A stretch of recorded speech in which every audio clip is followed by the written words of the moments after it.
You're listening to Synergy to Synastry, the podcast where two corporate girlies called to follow their intuition take you on a journey of self-exploration through metaphysical modalities. I'm Christine, intuitive coach and clairvoyant. And I'm Renee, psychic intuitive and astrologer. We're excited that you're here and honored to be your spiritual guides. If you enjoy this podcast, make sure to subscribe, rate, and review wherever you listen. It helps listeners find our show, plus it automatically enters you into our raffles to win a free psychic reading. Now, let's get into the episode.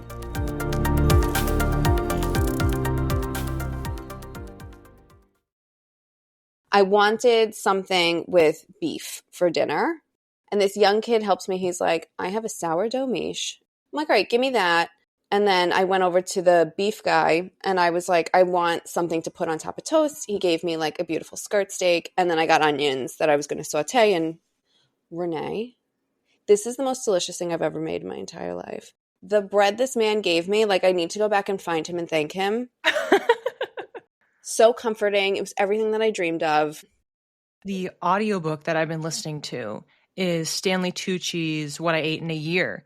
And he had a whole section early on where he was talking about his love of farmers markets. Yes. He'll be describing different things that he eats. And sometimes he'll say, oh yeah, that was disgusting. Or like, gave Felicity the runs. And then you just moves on to the next section. He'll eat something that he really loves. And he's just so excited about it, which is very much how we feel on this podcast. Synergy to Synastry, as our loyal listeners know, is secretly a food podcast. Yes, we sneak it in whenever we can. And we're not upset about it.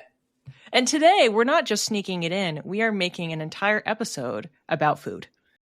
We will be talking about the relationship between mindfulness and food through the lens of a couple different lifestyle frameworks, specifically Ayurveda and, as we were just mentioning, the Italian lifestyle.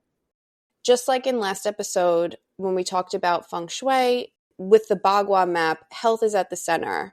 Food is important for being grounded, neutral, and open to receiving messages.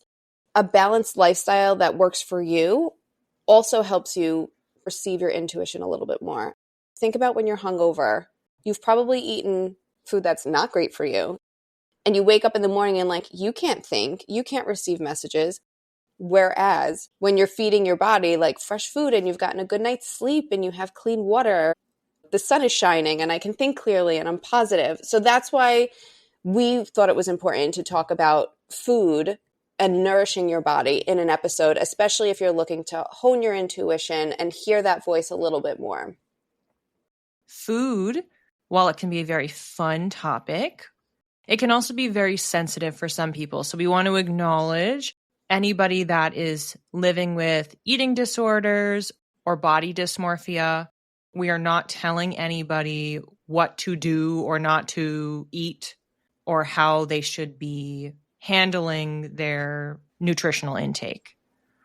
Exactly. And as with anything, when it comes to your health, always check with your doctor first. So if there's something that we say today that you find interesting and you want to make a change in your diet, we highly recommend speaking to a medical professional before taking our advice and just going for it. Our first lifestyle topic we're going to cover today is Ayurveda, which means the science of life in Sanskrit. It's considered the oldest healing modality that stems back to Vedic culture in India over 5,000 years ago.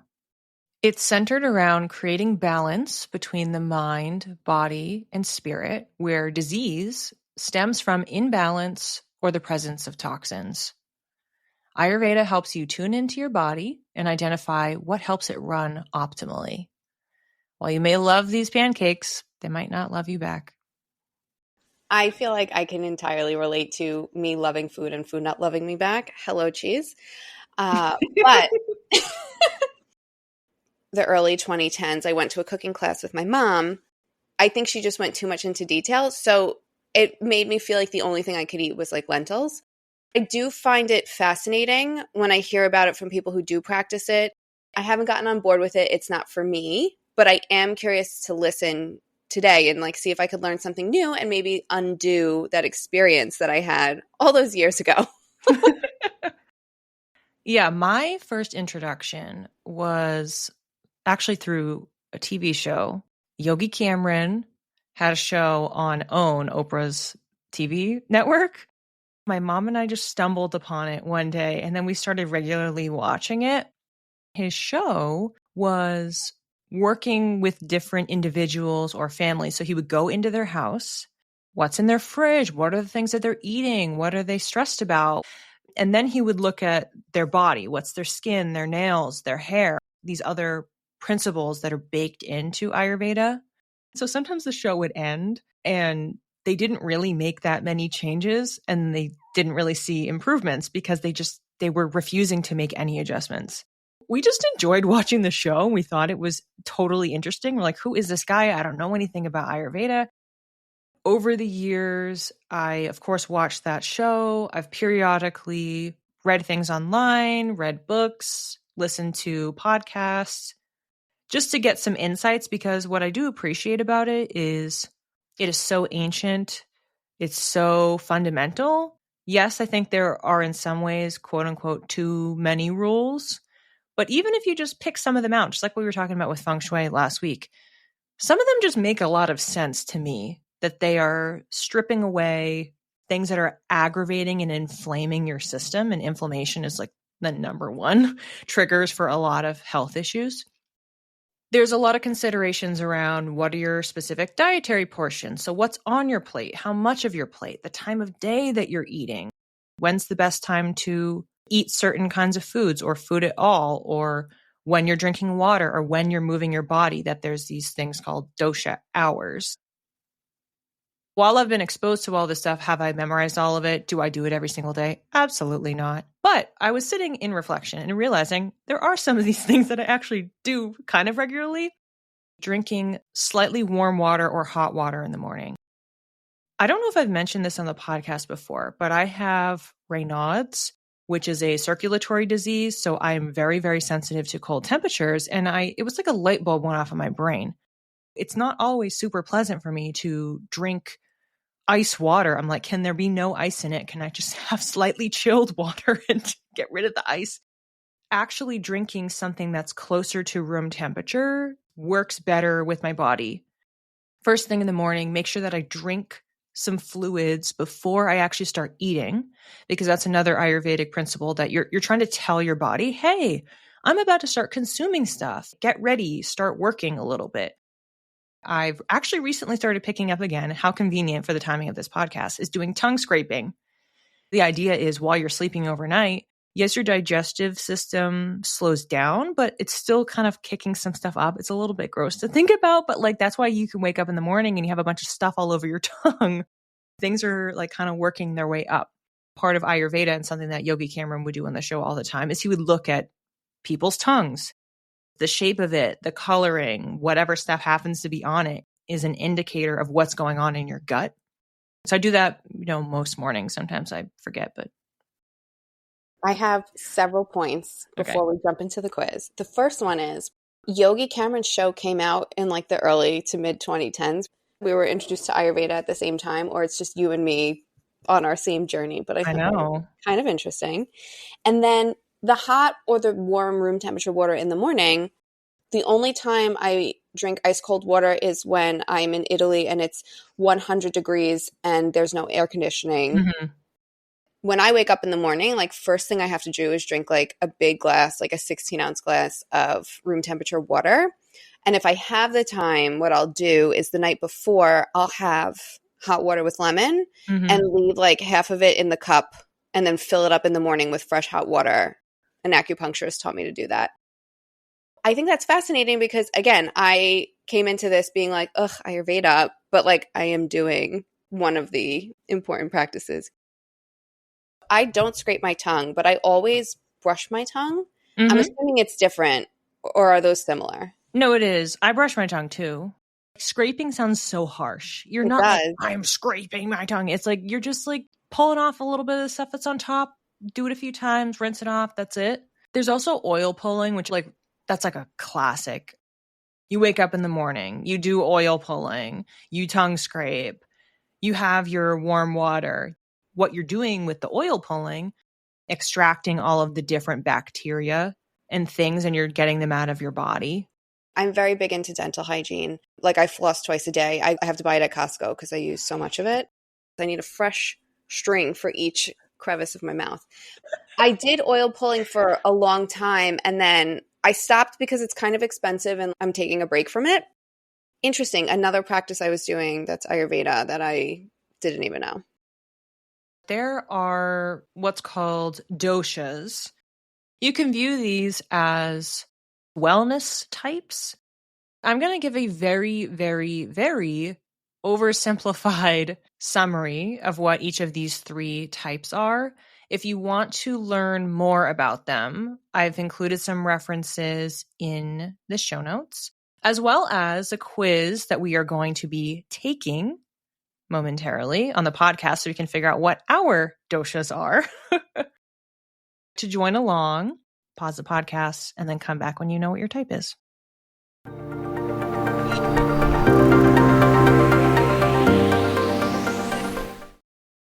What's your dosha? Take the quiz. The first question is, what best describes your physical frame? Am I small or medium?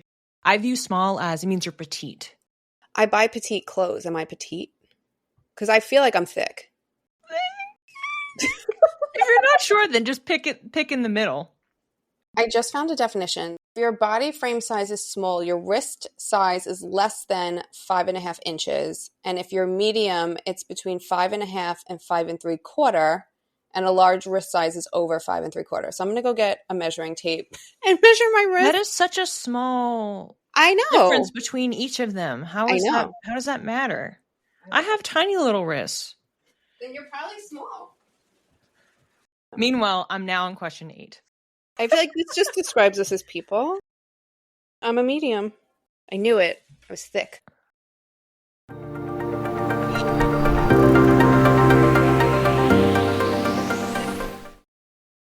I had 10 for Vata, 5 for Pitta, and 3 for Kapha.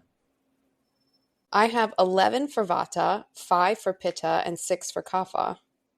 My order is Vata, Pitta, Kapha, and your order was Vata, Kapha, Pitta.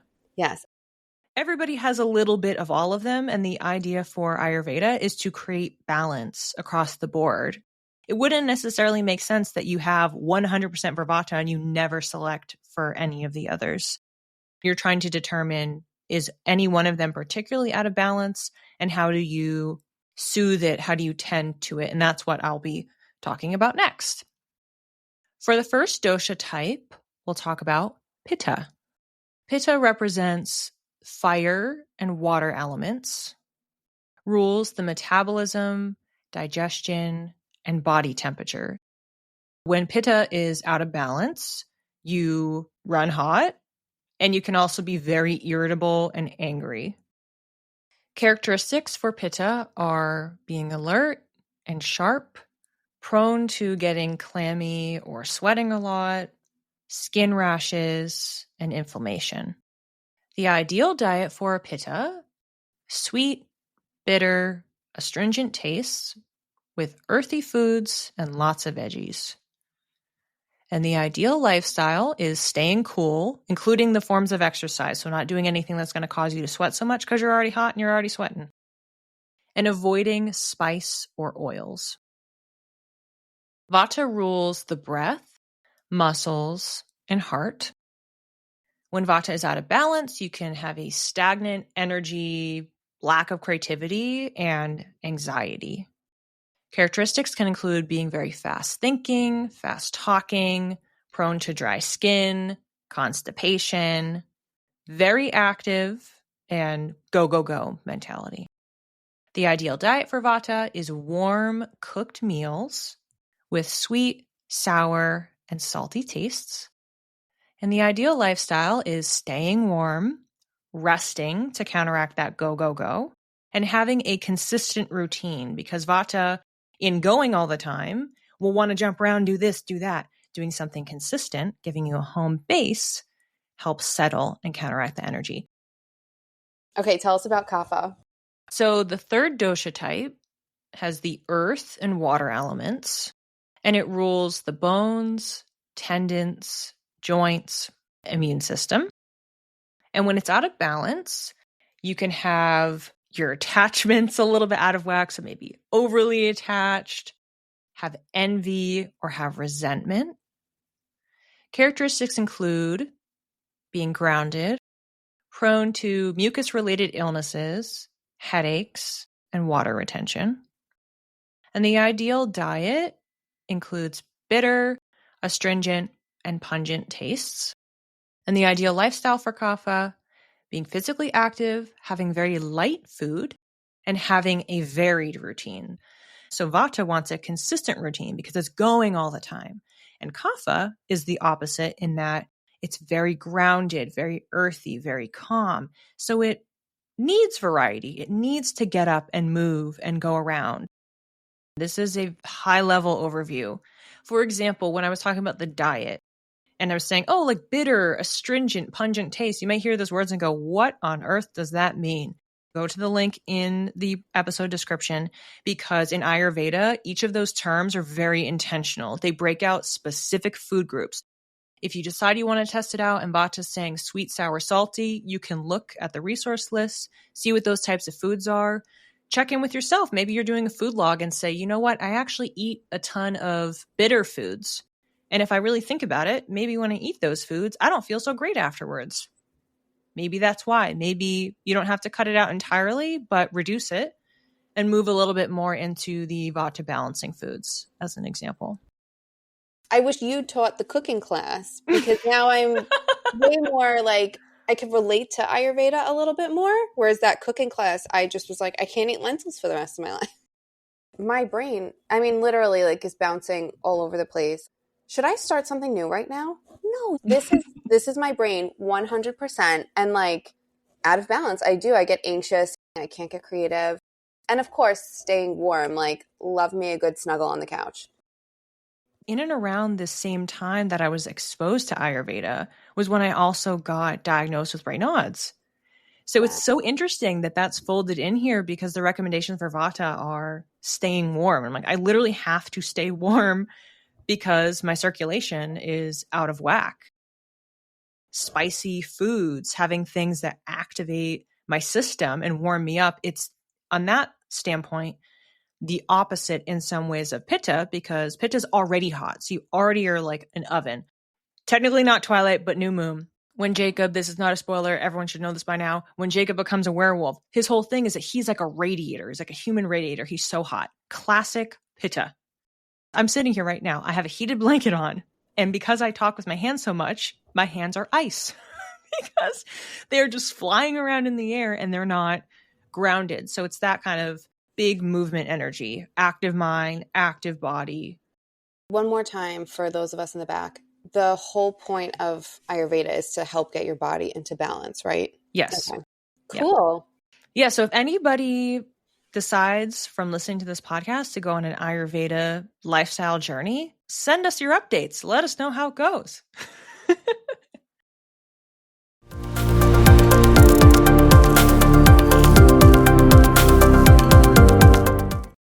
This podcast isn't sponsored, but we're taking a little pause in our food discussion to remind everyone each episode of Synergy to Synastry, we include the links to book readings with myself, Renee, and Christine.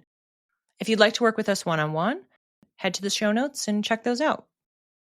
If you would like to support our podcast through tips, you can use the Buy Me a Coffee link also in our show notes.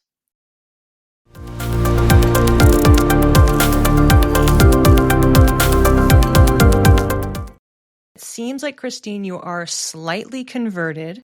You're recognizing that you have been using some Ayurvedic practices and you are relating to your doshas. But we'll turn the tables now, move away from India, hop on a plane, and go over to Italy, as we discussed in season 1. We are both Italian, but I would say you are more Italian than me because you can actually speak the language and you've been to Italy multiple times. Yes, I will always say I'm Italian American because Italy has my heart. Last summer, I got to spend a month in Italy with my nonna and cousins and family. a lot of the lifestyle practices there have really stuck with me since I've come home. And I've spoken on the podcast before about how I have PCOS and I reversed my symptoms. And I feel like the practices that I adopted helped me manage my PCOS even more. So I want to share some of those things here because not only have they helped my body, but it's also helped me hear my intuition more because I'm not inflamed as often. And it's a lot easier to hear that intuitive voice when your meat suit is healthy. One of the big things that stuck with me is just how important fresh food is. Because when you get fresh food that's in season, I'm convinced that there are more nutrients in there, but it tastes so much better. And it makes like eating vegetables a pleasure. And I understand not everybody has that luxury, but if you do, I highly recommend getting fresh food. The other thing that I found really interesting is how they structure their meals. So breakfast is typically an espresso or a cappuccino and like a little biscuit if you're at home, or a croissant while you're out, or sfidel if you're down in Naples, usually because you've eaten the night before and you're still full. Breakfast is very small and quick, and that has been a game changer for me because like I just constantly felt bloated or something because I was trying to get so much food in at every meal. Whereas in Italy, it was like we woke up, we had our quick breakfast, and then we were out for the day. We were constantly on the move as well. We would get a couple of things done, and then we would have lunch. And lunch is the biggest meal of the day over there. You would have an antipasto, you would have a primi, which is usually like your carby dish, and then you would have your secondo, which is usually the protein, and then you would have a bunch of sides, which is vegetables. After lunch, we would have fruit. I mean, there was always like cake and coffee, but I'm telling you, the food was so fresh. Most of the times I was just having fruit as a snack because it was so good. One of the things that I've been incorporating is at breakfast, lunch, and dinner, I always have a piece of fruit, and I think it's like game changing. So I'm still eating my biggest meal at lunch, and I'm having pasta at every meal. Most times I'll have gluten-free pasta unless I know where the pasta came from, just because in America it's really hard for me to eat gluten. I'm actually eating more carbs than usual, and I'm still like losing weight but gaining muscle. I'm working with my trainer, and so we're just tracking. I'm still eating the same amount of protein. I'm just eating it at a different time. And then their dinners are typically very light. I will tell you, my body is digesting so much better. And I wake up in the morning, I'm not hungry. I'm not having blood sugar instability during the middle of the night. I'm sleeping better. And the last thing before I take a break and have Renee chime in here is how important community and socializing is. They did a study in either rats or mice where they would feed them sugar. And the rats who were pet and coddled and like socialized with metabolized the sugar better than the rats who were ignored. And while I am not for animal testing, it highlights when you socialize and when you're eating with people who you love and when you're having good conversation, that feel-good vibe helps you metabolize your foods better. Renee, I'm curious what your thoughts are after my long diatribe. Your point about eating the lighter dinner. I would say it probably slots in with the Ayurvedic perspective as well, because think about this. Your digestion slows down when you are sleeping. Why are we eating our biggest meal of the day when our body only has a couple hours to process it, and then it slows down overnight? It's like it's not going to be effective in processing it to actually extract the nutrients and get rid of the waste and all of that. If we move that earlier, and if it's closer to midday or several hours earlier than we might normally eat, it does make sense from just the biological perspective. I was drawing some comparisons between the two different lifestyles that we chose to highlight today. And I would say a general theme here is you're trying to integrate how your body is moving, when your body is moving, how you're sleeping, when you're sleeping, what you're eating, when you're eating. A lot of it is around the timing and, of course, the quality of each of those experiences. And doesn't it just make sense from that perspective if you, with your specific body, turn the dials just so on each of those areas that you can feel lighter, as in energized, not weighed down by food? Something I'll acknowledge we haven't really talked about here. To my understanding, I've never been tested. I don't have any food allergies per se, but I definitely have food sensitivity for sure. If I eat something that has too much oil in it, too large of a portion of any kind of meat, too much butter, same thing with the oil, like fat and oil, that whole category right there, I feel the food in my face. And I will explain this in that I'll literally feel as if there is oil coming out of the skin in my face, that I can smell the butter as if I've rubbed butter all over my face. Same thing with the meat. It's like I'll have the meat sweats. I'll feel physically heavy.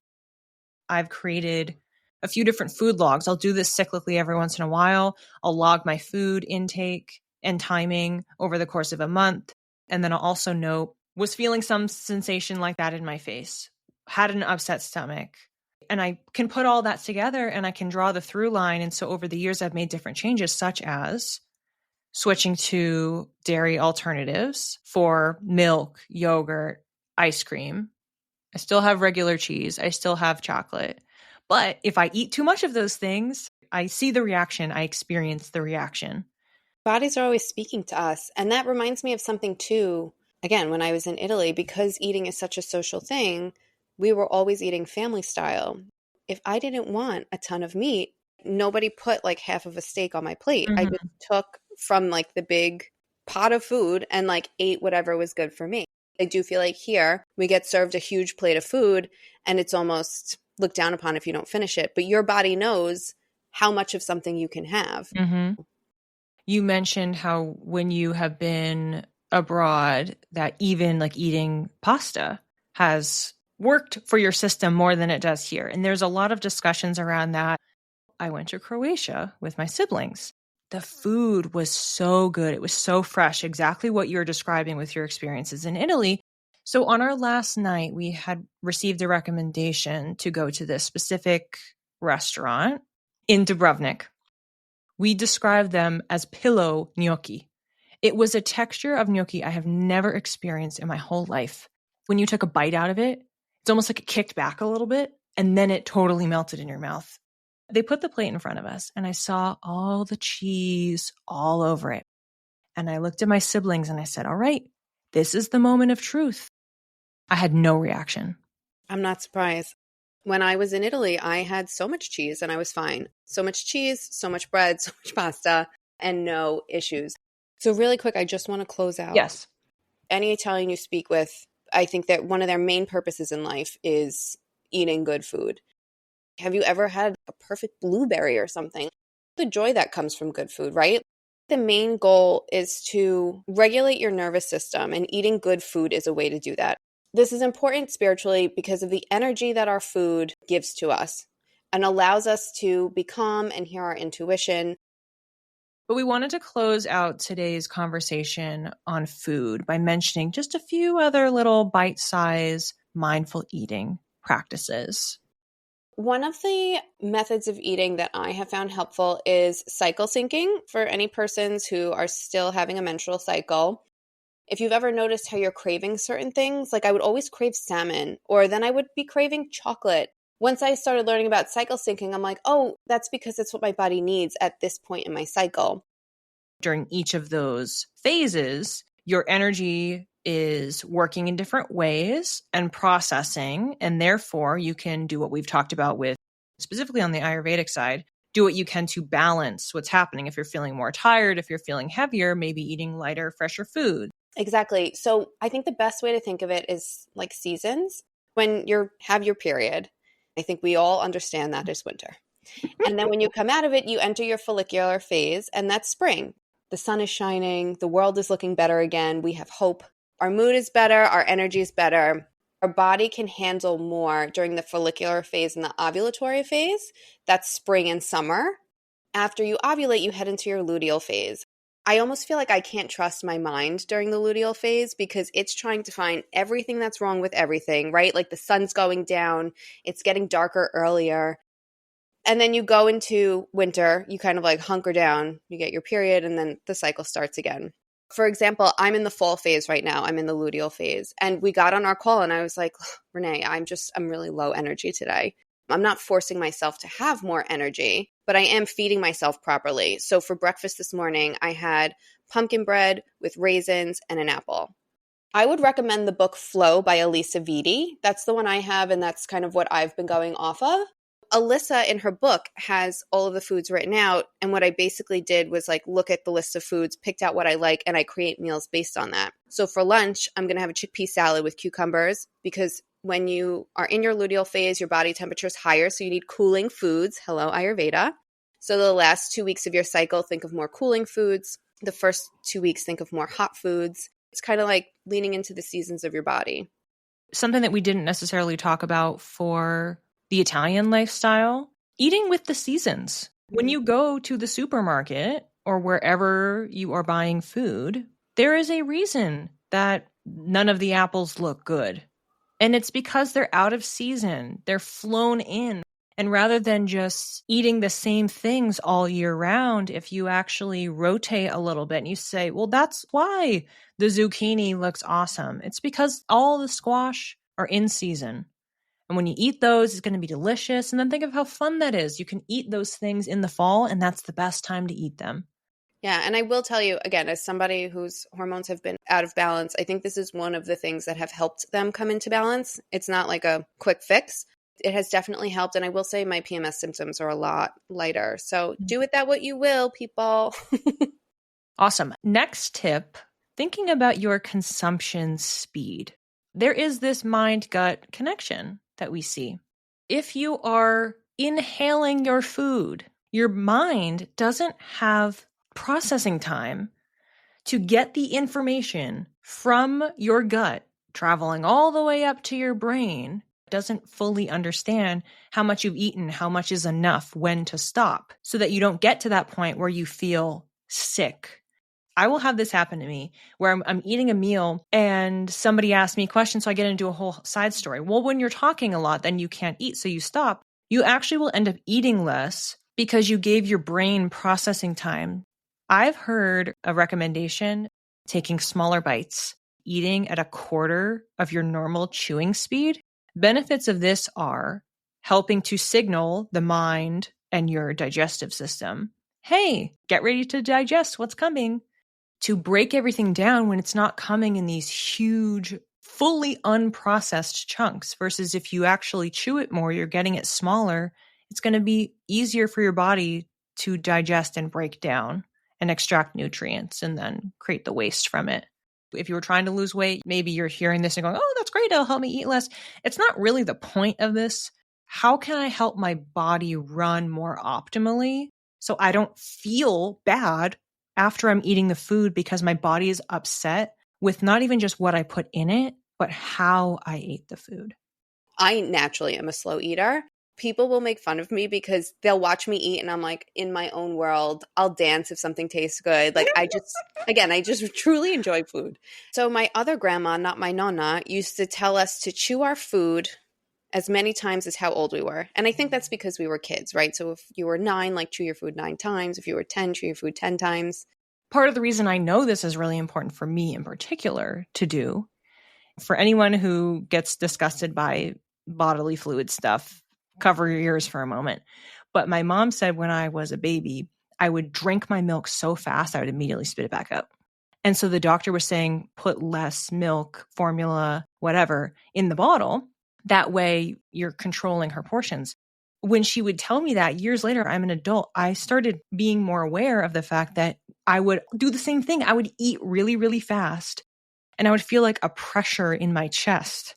I'm not like giving my body enough space to breathe because I'm just like eating all of the food. So this is apparently something I've been doing since I came out the womb. I don't know why I do this. It doesn't serve me. I don't feel good when it's happening. So if I'm ever eating a little bit too quickly, I'm now familiar enough with that kind of chest pressure sensation that I'll stop. People might look at me and be like, oh, are you done eating? Because we're not even that far into the meal. I'm like, no, I have to wait. So I'll just sit a little bit, breathe, try to relax, and then I can go back to eating. And this doesn't happen every meal, but it happens sometimes if I'm like really, really ravenously hungry or something.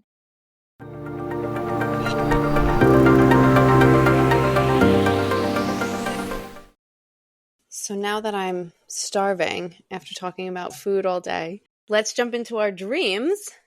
I was driving around in my car, but the driver's side door was missing like its outer paneling, and all of this wiring was exposed. And I kept driving past these buildings that were covered in like a single advertisement for one product. I thought it was a weird way to advertise, but the buildings kept getting bigger and bigger until I finally stopped at one that was an advertisement for spaghetti, of course. And I heard the message, sometimes you just need something big to get your message across. So the things I want to highlight in this stream, driving a car in general is a symbol of dependence and the degree of control that you feel you have over your life. And in this instance, I was driving, so I'm taking an active role in my life. And when the outside of my door was slightly concerning, I was still driving just fine. So this signified to me that regardless of what's going on around me, I'm doing okay, and I'm confident in my ability to navigate from one phase of life to the next. The second thing is looking at the advertisement represents a message conveyed via your subconscious, and I don't think the message was spaghetti, although I would accept that as an answer. This feels meta. I think it's almost like a premonition, like I don't know what to do with this message just yet, but when I know, I'll know. Well, if you find that to be continued, Yes. let us know. I will let you all know. In my dream, I was with my siblings and we were watching the TV show Severance. Do you watch it? Or you've heard of it? Oh, so good. 10 out of 10, recommend. Great show. So we were watching Severance. This doesn't spoil anything because it doesn't make any sense. One of the characters was suddenly a drug addict, and another character was administering a dose of drugs for him. Okay, time to get ready for bed. And I go to my bedroom. This is not my house. I'm in my closet. I'm looking at clothes, figuring out what to wear for my PJs. And I look across, instead of a solid wall, it's glass. And so I'm seeing people over there. And I'm like, oh, like, what is that? So I leave my room and I start walking around and I work my way over there. And when I get to the other side, I somehow end up in a mall. Maybe I'll just try to retrace my steps and just head backward. But instead of doing that, I turn and all of a sudden I'm in this unknown guy's perspective.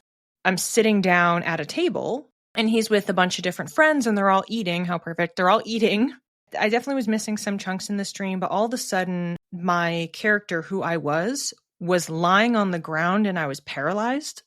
My friends are there and they're reacting and they're trying to help. I knew it was just going to wear off. So I wasn't in a panic. I just knew like I couldn't move, like something was happening and I couldn't move.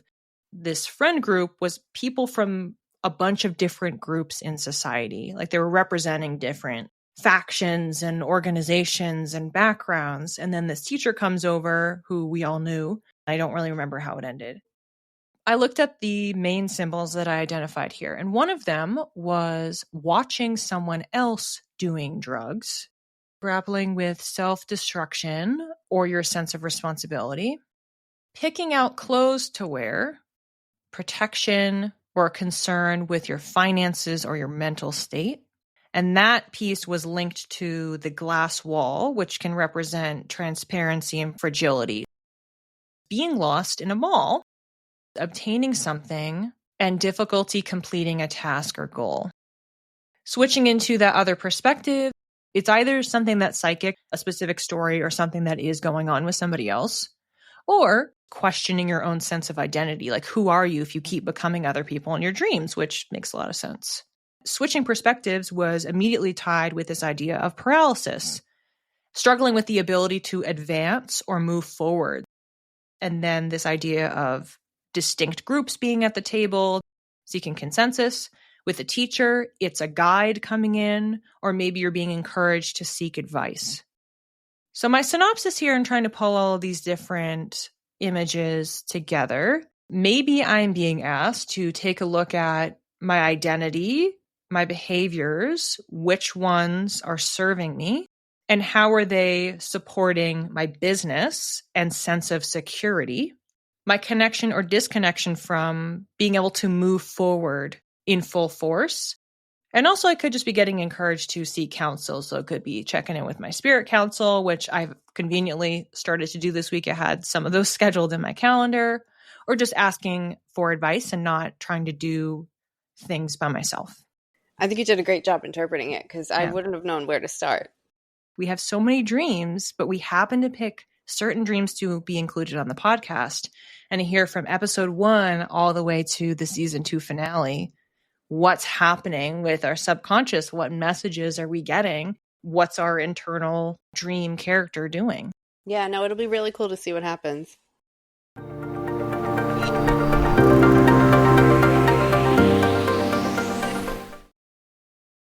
And now, onto our readings. So my reading started off with Goldilocks, where she just entered the home and she's sitting on everyone's chair and eating everyone's porridge. Some kids know when they need a nap. Some kids know when they need to eat strawberries. When we haven't had, life thrown upon us, it's much easier for us to tune into our intuition and into our body and feed it what it needs or give it the recovery that it needs. If you aren't harming yourself or anyone else and you're doing a practice that makes you feel your best, then do it. Go to bed one night early, cancel your plans, turn your phone off, say no to something. It may upset other people because you're not doing for them, but you're doing for yourself. And it feels like this vision was really about filling your cup first so you can better function for those around you. The mantra I got is, I am the expert in me. Am I doing this for me, or am I doing it out of obligation? Do I just have too much on my plate and it's going to throw off my sleep schedule for the week? Or am I in my luteal phase and I have no energy and this just isn't the week for me to go out? Something's not working for you. Communicate it. And I think this is something that a lot of empaths struggle with. If I can do it for you, why wouldn't I? You can't pour from an empty cup, guys. And that just proved it was true. That horn that you heard in the background is very timely. So Renee, what do you think? And tell us about your reading. I think we have another week where my reading is holding hands a little bit with your reading. Love that for us. Mine started out with My Chemical Romance. The quote came in, "Look alive, sunshine." For anyone that's familiar with this song or the music video for it, it's a gem. I recommend it. It's dusty, grimy, dystopian, people on the run. But in this scene, I was seeing cars driving around and kicking up a bunch of dust. But you have grit and you have power and literal and metaphorical drive. And the message I was getting here is to be mindful of those around you who are disingenuous. Be mindful of misinformation and manipulation by those who have a lot more power than you think they do. And then the scene shifts because there's a sudden downpour. Change is finally happening, and it's something that you can feel tangibly. Before we sat down to record today, I knew I was going to be pulling a card for my reading. So the deck that I'm using is the Moonology Manifestation Oracle deck. And it was at this point in the reading that I pulled the card and I had a good chuckle to myself. The full moon in Libra, and the mantra reads, "Find a balance." How perfect. One, from what I just explained, it was too dry. And we had this water come in, it balances it out. And then there was also these discussions of what power do you have versus what powers do other people have. So we're trying to achieve balance in this imagery. And then also I was realizing, wait, this episode today, we were talking about different modalities to create more mindfulness and balance with your relationship with food. The final thoughts that I have for this reading were to check in with yourself. And then I got this line: measure twice, retract thrice, and extend just before your limits.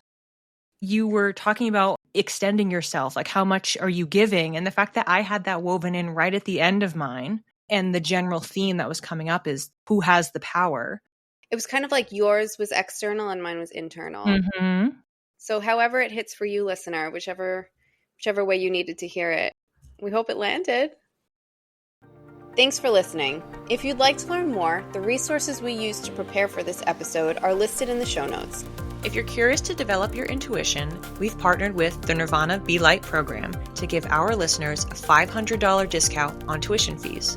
Email us for more details and we'll connect you with the founder, Deganit Noor. Want to connect with us? You can reach me, Christine, at Channeled by Christine with one L on Instagram. And you can reach me, Renee, at _Read by Renee. Or connect with us both via email at synergytosynastry@gmail.com. Keep your spirit curious and your aura sparkling. We'll see you when the stars next align. Have you ever watched The Wiggles, or did you watch that growing up? I think I was too old for The Wiggles. Jeff, he was obsessed with eating So it was this running thing in the show, and there's this song, food, food, food. Oh, how I love my food. This is so catchy. I need to learn these lyrics. Oh, how I love my food. Hot potato! Which I'm going to have a hot potato for lunch. Tommy Cash from Estonia wrote this song called Espresso Macchiato. It's a positive, uplifting song. This picture of him, he's just in a suit with a piece of paper in front of him and a glass of milk. Oh, wait, he's moving. Oh, I thought it was a still frame. What are you going to do with all that milk? I know, that would give me a tummy ache and acne.